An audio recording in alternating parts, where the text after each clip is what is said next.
أعوذ بالله من الشيطان الرجيم. بسم الله الرحمن الرحيم.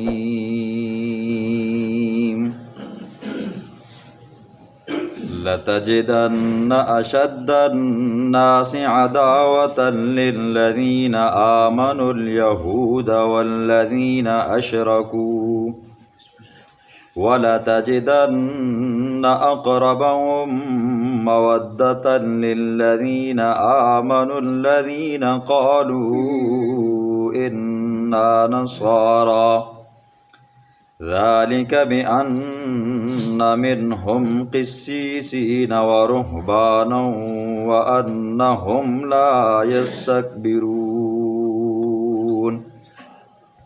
وَإِذَا سَمِعُوا مَا أُنزِلَ إِلَى الرَّسُولِ تَرَى أَعْيُنَهُمْ تَفِيضُ مِنَ الدَّمْعِ مِمَّا عَرَفُوا مِنَ الْحَقِّ يَقُولُونَ رَبَّنَا آمَنَّا فَاكْتُبْنَا مَعَ الشَّاهِدِينَ. وَمَا لَنَا لَا نُؤْمِنُ بِاللَّهِ وَمَا جَاءَنَا مِنَ الْحَقِّ وَنَطْمَعُ أَن يُدْخِلَنَا رَبُّنَا مَعَ الْقَوْمِ الصَّالِحِينَ. فَأَثَابَهُمُ اللَّهُ بِمَا قَالُوا جَنَّاتٍ تَجْرِي مِن تَحْتِهَا الْأَنْهَارُ خَالِدِينَ فِيهَا وَذَلِكَ جَزَاءُ الْمُحْسِنِينَ. وَالَّذِينَ كَفَرُوا وَكَذَّبُوا بِآيَاتِنَا أُولَئِكَ أَصْحَابُ الْجَحِيمِ. صدق اللہ العظیم. آج کے درس میں اللہ رب العزت دو باتوں کو بیان فرمائیں گے. پہلی بات اسلام اور اہل اسلام کے دشمنوں کا ذکر. دوسری بات مسلمانوں پر ظلم و ستم کا دور اول اور صحابہ کی ہجرت حبشہ کی طرف. ان دو باتوں کو آج اللہ رب العزت بیان فرمائیں گے. چھٹے پاری کی آخری آیت کے اندر اللہ رب العزت نے مسلمانوں کے دشمنوں کو ظاہر فرمایا اے ایمان والو، دشمن اگر آپ نے اپنے دیکھنے ہیں تو پہلے نمبر پر آپ کے دشمن یہودی ہیں، دوسرے نمبر پر مشرکین ہیں، تیسرے نمبر پر عیسائی ہیں. یہودیوں نے ہر وقت اسلام کے خلاف، مسلمانوں کے خلاف سازشیں کی، اسلام والوں کو اور اسلام کو ختم کرنے کی کوشش کی. قریب کے دور کے اندر یہودیوں نے فلسطین کے اوپر حملے کیے، فلسطین کے مہاجرینوں کو قتل کیا. آج تک وہ کر رہے ہیں، تعداد میں باوجود کم ہونے کے، لیکن ان کے منصوبے اور ان کی تجارت اور ان کی مالیت اس قدر ہے کہ ہر بندہ، ہر قوم بحیثیت قوم، چاہے وہ مسلمان ہیں، چاہے وہ مشرکین ہیں، چاہے وہ عیسائی ہیں، وہ یہودیوں کے نیچے دبی ہوئے ہیں. مسلمانوں کی یہ حالت ہے، عراق کے اندر تیل نکلتا ہے، وہ اپنی مرضی سے بیچ نہیں سکتے. سعودی عرب کے پاس تیل ہے لیکن اپنی مرضی سے بیچ نہیں سکتے. پاکستان والوں کے پاس بجلی ہے لیکن اپنی مرضی سے بیچ نہیں سکتے. کوئی بھی ایسی تجارت ہے کہ وہ اگر اپنی مرضی سے کرنا چاہیں تو کر نہیں سکتے. یہودیوں کا ملک، ہمارے یہ صوبے، دو صوبوں کے بقدر ان کا ملک ہے جی. تعداد میں بھی کم ہیں لیکن انہوں نے ایسے منصوبے بنائے ہیں کہ ساری کی ساری قومیں ان کے منصوبوں کے نیچے دبی کی دبی رہ گئی ہیں. یہ یہودی شروع سے دشمن تھے جی. حضور صلی اللہ علیہ وسلم کے ساتھ دشمنی پالتے رہے، حضور کے بعد بھی اور آج بھی پال رہے. پھر دوسرے نمبر پر اللہ نے فرمایا اسلام والوں کے دشمن وہ لوگ ہیں جو مشرک ہیں جی. مشرک جو بندہ ہے وہ جب رب کے ساتھ وفا نہیں کر سکتا، آپ کے ساتھ کیا وفا کرے گا؟ جو اللہ کا حق نہیں دیتا وہ بندوں کا حق کیا دے گا؟ فرمایا یہ دوسرے نمبر پر مشرکین ہیں اور تیسرے نمبر پر عیسائی ہیں جی۔ اگلی آیات 7ویں پارے کی پہلی آیات کا شان نزول سنیں تو یہ اس آیت کا پس منظر آپ کو سمجھ آ جائے گا۔ اللہ کے پاک پیغمبر کو جب اللہ نے نبوت عطا فرمائی، دور اول تھا، صحابہ کے اوپر طرح طرح کے مظالم ہوتے، اللہ کا حبیب لوگوں کو اللہ کی طرف بلاتا، تبلیغ کرتا تو کفار مشرکین مکہ کمزور قسم کے صحابہ کو، غلام صحابہ کے اوپر ظلم کیا کرتے تھے۔ حضرت یاسر رضی اللہ تعالیٰ عنہ، حضرت سمیہ رضی اللہ تعالیٰ عنہ، حضرت حارث بن حالہ رضی اللہ تعالیٰ عنہ، ان کو شہید کیا گیا۔ جو صحابہ کمزور ہوتے انہیں پکڑتے، انہیں طرح طرح کی سزائیں دیتے۔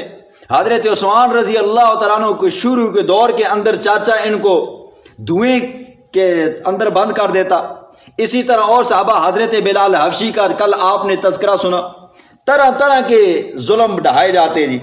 اب جب ظلم حد سے زیادہ بڑھ گئے، صحابہ نے آپس میں مشورہ کیا، حضور کی اجازت ہوئی، صحابہ نے کہا یا رسول اللہ، حبشہ ایک ملک ہے جی، وہاں کا جو نجاشی بادشاہ ہے، اسحمہ جس کا نام ہے، یا رسول اللہ بڑا نرم دل انسان ہے وہ عیسائی ہے لیکن ہے بڑا نرم ہے جی، اور لوگ بھی اس کی رعایا بھی بڑی اچھی ہے۔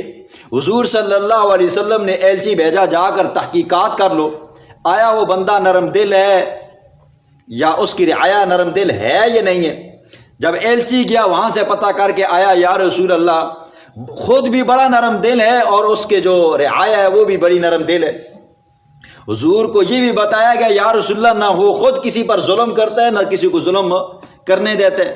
حضور نے اپنے صحابہ کو حکم دیا، میرے صحابہ آپ حبشہ کی طرف ہجرت کر کے جاؤ۔ اب حبشہ کی طرف ہجرت کر کے جانے والے صحابہ کی تعداد 73 بتائی جاتی ہے جی، 73 صحابہ وہاں پر گئے تو اب مشرکین مکہ نے دیکھا نا جی یہ قافلہ تو ہم سے نکل چکا ہے جی، لہٰذا ان کا پیچھا کرنا چاہیے، ان کو سزا دلوانی چاہیے۔ تو ان صحابہ کے پیچھے، ان مسلمانوں کے پیچھے حضرت عمر بن عاص رضی اللہ تعالیٰ عنہ، اس وقت یہ مسلمان نہیں ہوئے تھے، اور اسی طرح ان کے ساتھ دوسرے صحابی ہیں حضرت عبداللہ بن ربیعہ رضی اللہ تعالیٰ عنہ، یہ بھی اس وقت مسلمان نہیں ہوئے تھے، اور یہ دونوں حضرات مشرکین مکہ کی طرف سے گئے کہ جا کر نجاشی بادشاہ کو بتائیں گے کہ یہ لوگ ایسے ہیں تاکہ وہ بادشاہ بھی ان کو نکال دے۔ اب یہ گفتگو کے اندر بڑی مہارت رکھتے تھے، زبان بڑی میٹھی تھی ان کی، اور اپنی زبان کے ساتھ دوسروں کو قائل کر سکتے تھے۔ جب نجاشی بادشاہ کے پاس پہنچے، اس کو کہا کہ حضرت ہم فلاں علاقے سے آئے اور ہمارے کچھ لوگ غلام بھاگ کر آ گئے ہیں۔ اب جب انہوں نے ساری صورتحال اس بادشاہ کے سامنے رکھی تو لہٰذا آپ اس طرح کریں، ہمارے ان غلاموں کو واپس کریں۔ اس بادشاہ نے کہا دیکھو میں نے آپ کی بات سنی ہے، میں ان کی بات بھی سنوں گا، پتہ چلے کہ آپ حقیقت کہہ رہے ہو یا جھوٹ کہہ رہے ہو، آپ کے وہ غلام ہیں یا نہیں ہیں۔ تو کہا کہ ان لوگوں کو بلایا جائے جو مکہ سے آئے ہیں جی۔ جب لائے تو بادشاہ کے سامنے، ان بادشاہ کے سامنے جب کلام کرنے کی باری آئی تو حضرت جعفر رضی اللہ تعالیٰ عنہ کو آگے کیا گیا۔ اب وہ جو 73 بندے گئے تھے نا ہجرت کر کے، ان کے اندر حضرت عثمان بن عفان بھی تھے، حضور کی بیٹی مائی رقیہ بھی تھی جی، لیکن کلام کے لیے بادشاہ کے ساتھ انہوں نے مختص کیا کہ حضرت جعفر تیار کریں گے، اور جعفر تیار کو اللہ نے ملکہ دیا تھا کہ گفتگو کرنے کا، بات کرنے کا۔ اب جب ان سے بات کی گئی، کہا کہ ہم ان کے غلام نہیں ہیں جی، میں خود قریشی ہوں، یہ بھی قریشی ہیں، تو یہ کس طرح ہمیں غلام کہہ سکتے ہیں؟ ہاں ہمارے ساتھ کچھ غلام آئے ہیں لیکن وہ ان کے غلام نہیں ہیں جی۔ اب جب یہ بات یہاں پر نہ بن پائی نا جی، وہ حضرت عمر بن عاص رضی اللہ تعالیٰ عنہ اور ساتھ میں حضرت عبداللہ بن ربیعہ رضی اللہ تعالیٰ عنہ، انہوں نے پھر پینترا بدلا جی۔ انہوں نے کہا حضرت یہ لوگ عیسیٰ کے بارے میں الٹے عقائد رکھتے ہیں۔ نجاشی بادشاہ چونکہ عیسائی تھا، اس نے کہا کہ آپ کا کیا خیال ہے عیسیٰ کے بارے میں؟ تو حضرت جعفر تیار رضی اللہ تعالیٰ عنہ نے قرآن کی آیت پڑھ کر بتایا کہ ان ہوا الا عبد انعمنا، عیسیٰ ایک بندہ تھا جس کے اوپر اللہ نے انعامات کیے۔ تو ان حضرات نے کہا دیکھو آپ کے سامنے، آپ کی بادشاہت کے سامنے عیسیٰ کو انہوں نے بندہ کہہ ڈالا۔ تو وہ نجاشی بادشاہ نے زمین سے ایک تنکا اٹھایا، کہا کہ انہوں نے ذرہ برابر بھی جھوٹ نہیں بولا، دغا بازی نہیں کی، وہ تو اللہ کا بندہ تھا۔ تو خیر یہ وہاں سے منہ بنا کر واپس آئے جی۔ اب یہ وہ لوگ تھے جو جب وہاں پر گئے، مسلمانوں نے ان کے ساتھ اچھی گفتگو کی، مسلمان ان کے ساتھ اچھی اخلاق سے پیش آئے جی، میٹھی زبان سے پیش آئے، تو حبشے کے لوگ بھی مسلمان ہونا شروع ہو گئے۔ اب حضور صلی اللہ علیہ وسلم یہاں سے مکہ سے ہجرت کر کے مدینہ میں گئے، تو حبشہ کے کچھ لوگ حضور صلی اللہ علیہ وسلم کے پاس آئے، 70 آدمیوں کی تعداد تھی، حضور کے پاس آئے، حضور صلی اللہ علیہ وسلم نے ان سے گفتگو فرمائی، اور حضور صلی اللہ علیہ وسلم سے انہوں نے دین کی باتیں سیکھی، یہ وہیں پر مسلمان ہو گئے۔ تو قرآن نے ان لوگوں کا ذکر فرمایا کہ ان میں سے کچھ نصارہ ہیں جو دشمنی کے اندر کم ہیں جی۔ یہ بات نہیں ہے کہ آج کے نصارہ کی دشمنی کے اعتبار سے کیا ہے جی وہ کم ہے، نہیں، آج کے دور کے اندر کفریہ طاقت کوئی بھی ہے، چاہے وہ یہودی ہیں، چاہے وہ مشرکین ہیں، چاہے وہ عیسائی ہیں، چاہے وہ قادیانی ہیں، چاہے وہ رافضی ہیں، جو بھی ہیں یہ سب لوگ ایک ہی پنجے کے ہیں۔ ان کی کوشش یہ ہے کہ ہر وقت مسلمانوں کو، اسلام کو ختم کیا جائے اور ہمارا یہ دین ہمیں اجازت دی جائے گی۔ یہ ان لوگوں کا ذکر ہے جو 70 لوگ حضور کی محفل میں آئے اور اسلام کی دولت سے مالا مال ہوئے۔ فرمایا کہ دشمنی کے اعتبار سے نصارہ کیا ہیں جی، کام میں جی۔ انگریز کے دور کے اندر جو انگریز کے پٹھو مولوی تھے نا جی، تو انہوں نے قرآن کی یہ آیتیں پڑھ کر بتائیں کہ عیسائی تو دشمنی کے اندر تھوڑے نرم ہیں جی، مسلمانوں کے خیر خواہ ہیں جی، اور ان کو وظیفہ ملتا تھا، قرآن کی یہ آیتیں فٹ کر کر کے بتاتے تھے، قرآن ہمارا یہ کہتا ہے کہ عیسائی تھوڑے سے ہلکے ہیں، وہ وہاں پر لیے کرتے تھے۔ نہیں، اس کا یہ مطلب نہیں ہے، یہ وہ عیسائی مراد ہیں جو 70 تھے، حضور کے پاس آئے اور اسلام کی دولت سے مالا مال ہوئے۔ تو قرآن نے ان کا ذکر فرمایا کہ وَإِذَا سَمِعُوا، جب ان کے سامنے قرآن پڑھا گیا نا جی، مَا أُنزِلَ إِلَى الرَّسُولِ تَرَىٰ أَعْيُنَهُمْ تَفِيضُ مِنَ الدَّمِ، قرآن سنا گیا، ان 70 آدمیوں نے جب سنا نا تو قرآن تھا نا جی، دل پہ اثر کرتا ہے۔ جب دل کا پیالہ خالی ہو نا تو پھر یہ ڈائریکٹ دل پہ اثر کرتا ہے۔ دل کا پیالہ گندا ہو نا تو اس کے سامنے پورا قرآن پڑھو نا، اس بندے کو سمجھ نہیں آتی۔ تو قرآن کہتا ہے جب ان کے سامنے قرآن پڑھا گیا، تفیض من الدم، آنکھوں سے آنسو جاری ہو گئے۔ کیوں؟ مما عرفوا من الحق، انہوں نے پہچان لیا تھا کہ تورات کے اندر، زبور کے اندر، انجیل کے اندر جس پیغمبر کی بشارتیں تھیں، جس پیغمبر کا ذکر تھا، یہ وہی پیغمبر ہے اور یہ لاریب کتاب ہے۔ یقولون ربنا آمنا، جب انہوں نے قرآن سنا نا تو پھر انہوں نے اللہ سے دعا مانگی۔ دعا کیا مانگی؟ ربنا آمنا، مولا تو ہمیں ایمان کی دولت سے مالا مال فرما، اور فاکتبنا مع الشاہدین، اور ہمارا نام شاہدین کے ساتھ لکھ۔ وما لنا لا نؤمن باللہ، کہنے لگے بزبان حال ہمیں کیا ہو گیا، ہم ایمان کیوں نہ لے کر آئیں۔ وما جاءنا من الحق ونطمع ان يدخلنا ربنا مع القوم الصالحین، ہم تو یہ طمع کرتے ہیں کہ ہمیں جنت مل جائے جی، ہم جنت کے اندر داخل ہو جائیں، تو اس وجہ سے ہم ایمان لائیں گے۔ قرآن بھی کہتے ہیں فاصابهم الله بما قالوا، تو ان کی یہ چاہت تھی کہ ہم ایمان لے آئیں اور ایمان کے بدلے میں اللہ ہمیں جنت میں داخل فرمائے۔ اللہ فرماتے ہیں فَأَصَابَهُمُ اللَّهُ بِمَا قَالُوا، اللہ نے ان کے اس قول کے بدلے میں انہیں بدلہ دیا۔ کیا بدلہ دیا؟ جنات تجری من تحتها الانہار خالدین فیہا وذالک جزاء المحسنین، یہ جو انہوں نے کہا ایمان اچھا ہے، پیغمبر سچا ہے، یہی وہ سچا پیغمبر ہے، اسلام لائے۔ اللہ فرماتے ہیں ہم نے ان کے لیے جنت تیار کر کے رکھی ہے۔ کون سی جنت؟ جس کے نیچے سے نہریں ہیں، ایسی جنت ہے جس کے نیچے سے نہریں بہتی ہیں۔ فرمایا ہمیشہ اس میں رہیں گے، اور یہ بدلہ ہے احسان کرنے والوں کا۔ اس کے مقابلے میں وہ عیسائی، وہ یہودی، وہ مشرکین جنہوں نے نہ مانا، قرآن کہتا ہے والذین کفروا وکذبوا بآیاتنا، وہ لوگ جنہوں نے کفر کیا اور جھٹلایا ہماری آیات کو، اولئک اصحاب الجحیم، یہی لوگ جہنم والے ہیں۔ یہ وہ لوگ ہیں جنہوں نے پیغمبر کی بات کو نہ مانا، پیغمبر کے اوپر ایمان نہ لایا، قرآن کو سچی کتاب نہ مانا۔ اللہ فرماتے ہیں ان کا ٹھکانہ جہنم ہے۔ جنہوں نے مانا، جنہوں نے وقت کے پیغمبر کی بات کو مانا اور اس پر ایمان لائے، فرمایا ان کا ٹھکانہ جنت ہے۔